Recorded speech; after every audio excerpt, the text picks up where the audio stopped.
estudante! Continuando a semana de acolhimento do ciclo 4, quero lembrar que o PET 4 está disponível para download no site estudeemcasa.educação.mg.gov.br. Quem está conosco é a professora Leonora Campos, de Ciências.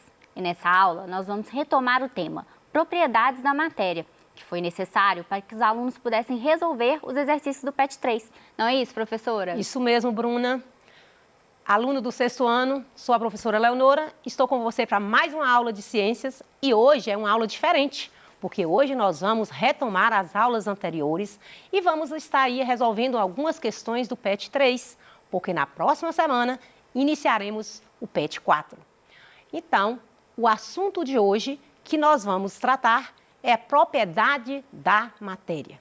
Então, vamos lá para a nossa primeira questão do PET, Bruna?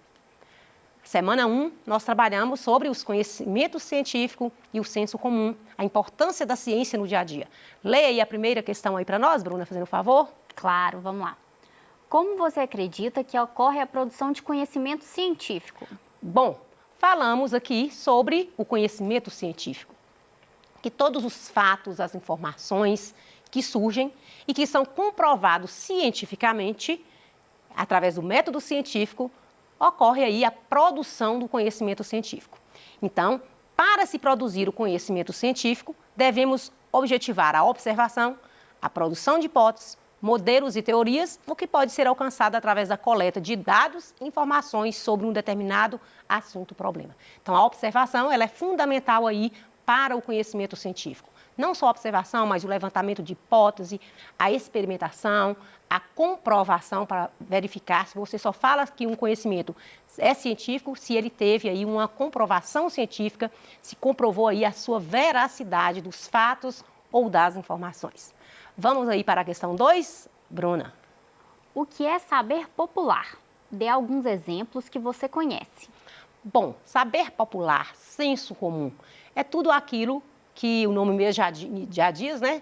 É comum a todos, é algo que se tornou de boca em boca, se tornou uma fala única da população e às vezes a gente até confunde, acha que algo que é um senso comum pode se tornar um fato científico. Mas, na verdade, esse senso comum é o que acontece aí de boca a boca, são esses conhecimentos que são passados aí de geração em geração, são aqueles conhecimentos que os nossos avós passam para nós. Inclusive, aí, às vezes você está doente, aí a avó fala assim, toma esse chazinho, que ele é bom para a dor de barriga, ele é bom para a diarreia. Então, são informações, são aí conhecimentos empíricos, né, que vêm aí dos nossos antepassados e que a gente tenta transmitir aí para os nossos filhos para os nossos netos. Então, isso aí é o conhecimento, o senso comum, ou que a gente também chama de saber popular. Vamos aí para a 3, Bruna? Vamos. Diz respeito às crenças naturais e ordinárias produzidas por uma determinada cultura e transmitidas pela tradição referente a tais culturas e que são tomadas como plenamente verdadeiras. Então aí o nome já está indicando, nós já falamos aqui, essas crenças populares, esse saber que vai passando de uma geração a outra, né? Ele refere ao senso comum, que na verdade é a letra D. Ainda nós temos uma questão ainda. Número 4. Quando procuramos respostas científicas para um determinado fenômeno que ainda não foi estudado, qual o primeiro passo que devemos tomar de acordo com o método científico? Bom, para passar toda ciência, para ser comprovada a sua veracidade, ela passa pelo método científico. E nós falamos aqui, eu já falei nas aulas anteriores e hoje também. A observação ela é fundamental. É o primeiro passo na ciência, é primeiro observar. Depois aí vai ter o levantamento de hipótese, né? Por que desse fato, como aconteceu. São vários questionamentos que a gente faz sobre aquele determinado assunto que a ciência faz e ela vai testando cada hipótese para saber a sua veracidade ou não. Se aquela hipótese comprovada, ela é levantada, se ela comprovou a sua veracidade, se torna um fato científico. Se não, aí nós não podemos afirmar que é comprovado cientificamente. Então, o primeiro passo é a observação, depois o levantamento de hipótese, buscar a teoria, fazer deduções, tudo isso é importante na ciência. Mas a observação, ela é fundamental. É o primeiro passo que a gente pode dizer que é a primeira etapa para comprovar um fato científico. A letra D, a resposta. Na semana 2, nós já mudamos um pouquinho o assunto, né? E nós falamos aí do que é matéria, do que é matéria. Nós falamos aqui que é tudo aquilo que tem massa e que ocupa lugar no espaço. Aí falamos aqui que nós somos matéria, que isso aqui é matéria. Mas existe aqui, ao seu redor, existem coisas que não são matéria. Por exemplo, a claridade da luz, a nossa voz, o som que é produzido, não são matéria. Mas por quê? Porque não ocupa lugar no espaço. Toda matéria, ela nós podemos dizer que tudo que ocupa lugar no espaço, que tem massa, nós podemos dizer que é matéria. Então, aqui pede para a gente relacionar, né, Bruna? O número 1, corpo, 2, matéria e 3, objeto. Então, vamos aí. Refere a tudo que tem massa e ocupa lugar no espaço, nós falamos que é matéria. É um corpo produzido para uma determinada finalidade, objeto, e é uma porção limitada de um corpo, nós falamos que é corpo, né? Então, fizemos aí o relacionamento direitinho. E agora temos outra questão que está no PET também, essa questão. Pode ler para nós, Ela está na página 34, não é isso? Isso.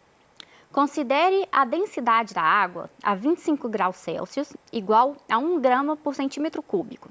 E a tabela abaixo, com as densidades de outros materiais. Depois responda as perguntas que seguem. Então, bom, a gente falou aqui muito sobre as propriedades da matéria e uma das propriedades foi sobre a densidade. Fizemos vários experimentos e a gente mostrou aqui que a densidade é a relação entre a massa e o volume de um corpo. E que ela é representada, a unidade que representa a densidade é gramas por centímetro cúbico. Aí tem aí o pau-brasil, né, Bruna, que é 0,4 gramas por centímetro cúbico, o alumínio, 2,70, o diamante, 3,5 gramas por centímetro cúbico, o chumbo, 11,3 gramas por centímetro cúbico, o carvão, 0,5 gramas por centímetro cúbico, o mercúrio, 13,6 gramas por centímetro cúbico. Analisando essa tabela, Bruna, o que a gente percebe? Que o que tem menor densidade aí vai ser o pau-brasil, né? Depois aí vem o carvão. E o de maior densidade, Bruna? Aí é o mercúrio, não é? E depois aí, em segundo lugar, aí vem o chumbo. Então é bom a gente fazer essa análise, porque as atividades que vêm exigem essa análise. Qual o nome da menor unidade de medida da densidade representada na tabela? Nós já analisamos, não foi? O pau-brasil, que ele tem a densidade equivalente a 0,4 gramas por centímetro cúbico. O carvão tem densidade equivalente a 0,5 gramas por centímetro cúbico.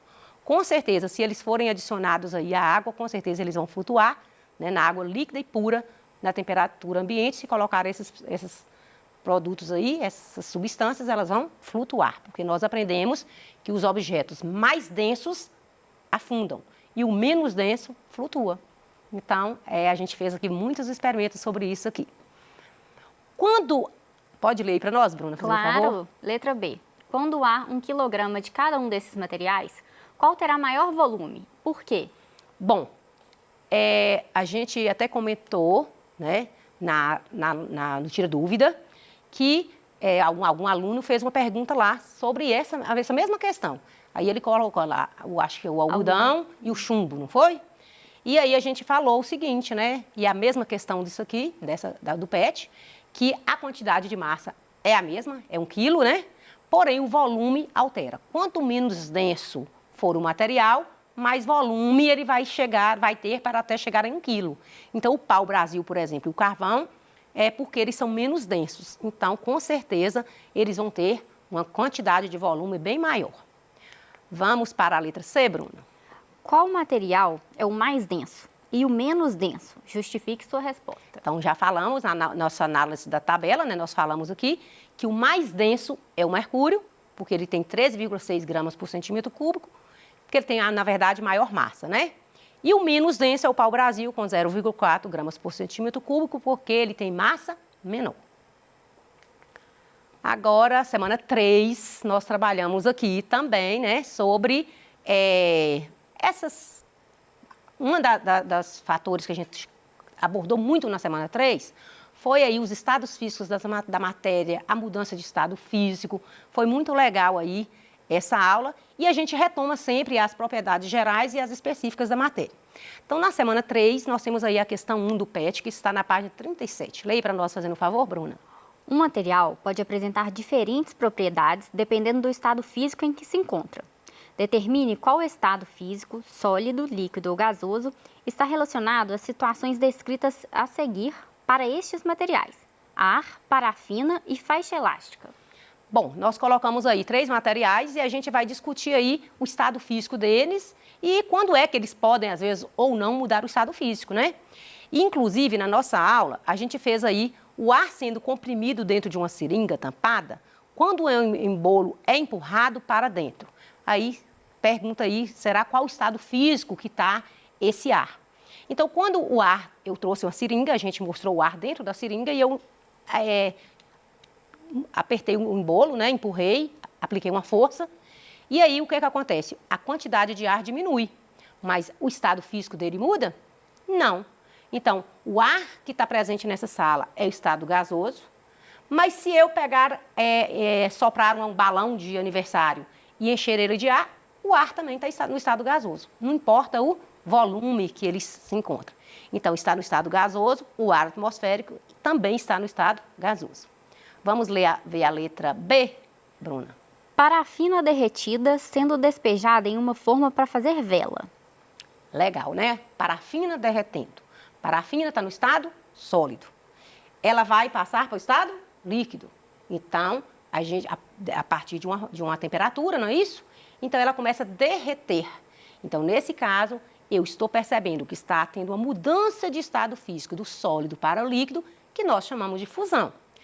Interessante que quando a gente está acendendo uma vela, a gente consegue perceber 2 transformações. Tanto a fusão, né, que a gente percebe que e depois ela solidifica de novo, porque ela derrete e enquanto ela está recebendo aquele calor. Quando ela está na temperatura ambiente, ela volta para o estado sólido, né? Então a gente vê a fusão e a solidificação assim em tempo rápido, né? Em curto período de tempo. Então vamos ver aí a parafina. Ela está no estado líquido, ocorre a fusão da parafina do estado sólido para o líquido. A C agora, Bruninha. Uma faixa elástica sendo utilizada para a prática do exercício físico. Então vamos pensar aí. Uma faixa elástica, ou pensa aí num elástico, é algo que você consegue esticar. A faixa elástica é muito utilizada aí nas academias para fazer atividade física. Se você puxa a faixa elástica, ela vai aumentar aí o tamanho. Mas ela muda o seu estado físico? Não, ela continua sendo no estado sólido, né? Então, a faixa elástica, ela está no estado sólido, apesar de acontecer a deformação, né, dela esticar, não ocorre mudança de estado físico. Ela muda somente a alteração aí no tamanho. Vamos para o próximo.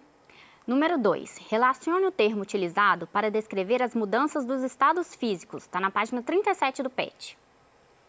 Bom, vamos aí, nós já falamos que a matéria se encontra nos 3 estados físicos, sólido, líquido e gasoso, e que ela não necessariamente permanece só no estado sólido, nem no líquido e nem só apenas no gasoso, mas ela acontece a mudança de estado físico. Do estado sólido para o gasoso, nós chamamos de sublimação. Exemplo aí que a gente trouxe foi a naftalina passando para o estado gasoso. Do estado sólido para o líquido, nós chamamos de fusão, é o gelo derretendo. Do estado líquido para o sólido, nós chamamos de solidificação, é aquele suco que você coloca para congelar. Do estado líquido para o gasoso, a gente chama de vaporização, é aquela água que a sua mãe coloca na chaleira para fazer o café, que vai ferver e evaporar. E do estado gasoso para o líquido, nós chamamos de condensação. É o orvalho, é a água da chuva, é a condensação da água. São as mudanças de estado físico. Vamos ler aqui agora essa questão aqui do PET. Número 3. Observe. 1. Uma pedra de naftalina deixada no armário. 2. Uma vasilha de água deixada no freezer. 3. Uma vasilha de água deixada no fogo. E 4. O derretimento de um pedaço de chumbo quando aquecido. Vamos ver quais as mudanças de estado físico? Então, na verdade, as mudanças que estão ocorrendo é a sublimação, solidificação, vaporização e a fusão. Vamos para o próximo, Bruna. Número 3. Cite algumas propriedades gerais, específicas e organolépticas da matéria. Propriedades gerais são aquelas que são gerais, serve para qualquer tipo de matéria. Específicas são aquelas que servem para alguns tipos de matéria. E organolépticas são aquelas que estão ligadas ao cheiro, ao ver, né? Ao cheiro, ao gosto. Então, vamos ver. Gerais são comuns a todo tipo de corpo, como massa, volume e penetrabilidade. Específicas, como depende do material que é composto o corpo, como densidade, solubilidade, temperatura de fusão. E as organolépticas são aquelas recebidas pelos sentidos, como cor, odor, sabor. Vamos para essa próxima aí, Bruna? Vamos lá, número 5. As propriedades gerais são apresentadas por todas as substâncias e dependem da quantidade da matéria existente no objeto. As propriedades específicas não dependem da quantidade de matéria e podem ser usadas para identificar e diferenciar uma substância de outra. Classifica a seguir em gerais, G, e específicas, E. Então, a massa é uma propriedade, a massa é uma propriedade geral, o cheiro é uma propriedade específica, a densidade é uma propriedade específica, a impenetrabilidade geral e o volume também é uma propriedade geral. Na semana 4, nós abordamos aí sobre as transformações físicas e químicas. Vamos lá. Explique com poucas palavras o que são as transformações físicas e as transformações químicas. Então, leia a resposta aí, Bruna. Vamos lá.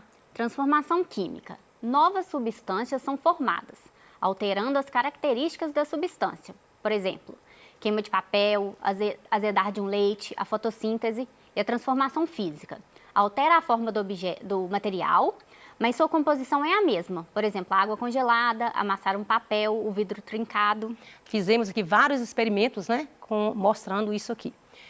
Um aluno, ao realizar determinado experimento, registrou observações a seguir. Ao misturar 10 gramas de um líquido incolor, inodoro, com 10 gramas de um líquido também incolor, com odor desagradável, semelhante ao de ovo estragado, observou a formação de 20 gramas de um sólido preto sem cheiro. Durante a transformação, a temperatura do sistema aumentou. Então, vamos aí, a primeira pergunta. A transformação descrita é física ou química? Justifique sua resposta. Vamos ver aí, Bruna? Química, pois houve alteração, não é? Isso mesmo, química, porque houve alteração nas características do material. E esse quadro? Leia aí para nós, Bruna, a letra B. Transcreva as observações do aluno para uma tabela, indicando o estado inicial e o estado final do processo. Então, no estado inicial, nós tínhamos aí 10 gramas de um líquido incolor, inodoro, mais 10 gramas de um líquido inodoro, incolor, com odor desagradável. Formou. O estado final é aquilo que me resultou. Então, ocorreu a formação de 20 gramas de um sólido, preto, sem cheiro, porém, com a temperatura elevada aí em 15 graus. Número 3, classifique em transformação física ou química. Então, vamos aí. Então, a letra C, né, que é exatamente comprimido efervescente quando jogado em água, é uma transformação química. E também, transformação da água líquida em hidrogênio e oxigênio também é uma transformação química. Já as físicas é a letra A, B, D e F. Chegamos aí, né, no final da nossa aula. Agradecemos aí a sua participação, a participação de Bruninha, né, Bruna, que esteve aqui conosco. E a gente te aguarda aí no PET 4, que estaremos aí a semana que vem. E fique ligado aí nas aulas de ciências, que nós temos muitas novidades. Até a próxima!